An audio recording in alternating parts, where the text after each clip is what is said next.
Hi, I'm Wayne Schwass and I'm here for Tobin Brothers Say It Now week. And we're here to meet a special person, someone who actually helped save my life. Come on, let's go and meet him now. Hey H, how are you, mate? Good to see you. I have a 14.5-year playing career, and on the surface, most people, the majority of people, would have thought that I was happy, I was healthy, physically and emotionally, and doing something that very few people got an opportunity to do. But the reality was that for 10.5 years of my 14.5-year playing career, I lived with some serious mental health conditions. I'm here to talk about a very close friend of mine, Wayne Schwass, and the story began, I guess, in 1993. Wayne was playing at North Melbourne. I was club doctor at the club at that time. And one day, Wayne and his then girlfriend came into my surgery in the city. Sat down, I didn't know what it was about, and he started to tell me about how he was feeling. And it was quite evident in a very short time that he was suffering from depression. On the 1996 Premiership Dice, when I was top of Mount Everest, AFL Premiership, centenary year for the AFL, with 21 teammates, coaches, staff, supporters and family. And I'm standing there collecting my premiership medal from Captain Blood Jack Dyer on what should have been the happiest moment at that particular point in time.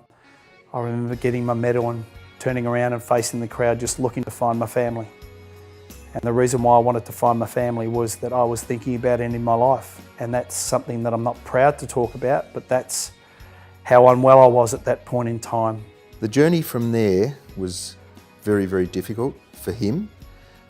He was torn between wanting to give up football, wanting to, focus on getting help, and I encouraged him to continue to play. I felt that it was wrong to make changes in your life whilst you were suffering from depression. And so, to his credit, he showed amazing resilience, strength, courage, and he played and trained and never missed a training session, never missed a game, despite playing under duress on many occasions. Never missed a training session, achieved everything that I ever wanted to achieve as an AFL football player. But my proudest achievement is the fact that I lived with and managed to eventually overcome serious mental health conditions. He's come out the other end as the most amazing person. He's very happily married with children. He's dedicated a lot of his time to other people who have mental health illnesses. He started the Sunrise Foundation. He's now morphed that into a thing called Pucker Up, which is also to help people with mental health issues. And it's an amazing story of success in someone who really, really worked hard at his problem, and I'm really proud of him. I think that he's an amazing human being, a very, very good friend, and we continue to enjoy the fruits of our labours over that very, very difficult period. Well, Harry, on the 9th of August 1993, I sat in your office in the Manchester Unity building with Rachel, my fiancée, 45 minutes, and you diagnosed me with depression. It's been a long and often challenging journey, but I think importantly you've never failed me. You never failed me once, and there were many times where I sat in your rooms at training or in football grounds, the MCG, crying and begging and pleading with you to let me go, but you never gave up on me. And here we are. We're 25 years down the track, and I love you dearly. I love you as much as I love my dad, and I mean that from the bottom of my heart, because you saved my life. If it wasn't for you, and if it wasn't for my beautiful wife Rachel, who you know very well, you're the only two people through a long period of time that knew what I was going through, and pretty special man, aren't you?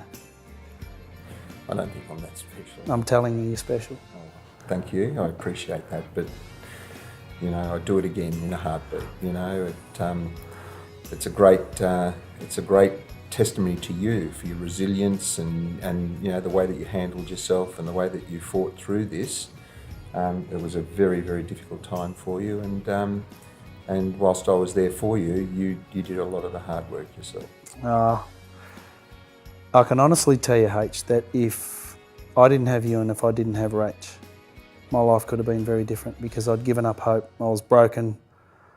I was emotionally and spiritually bankrupt, and I put myself in some potentially life-threatening situations. But I work in the area of mental health now, and I talk about the fact that I had two key people in my life that never gave up, and you and Rach were those two people, and I'll be forever grateful, because I'm alive, I'm happy, and I'm doing something that I'm incredibly passionate about, and you played a big role in that.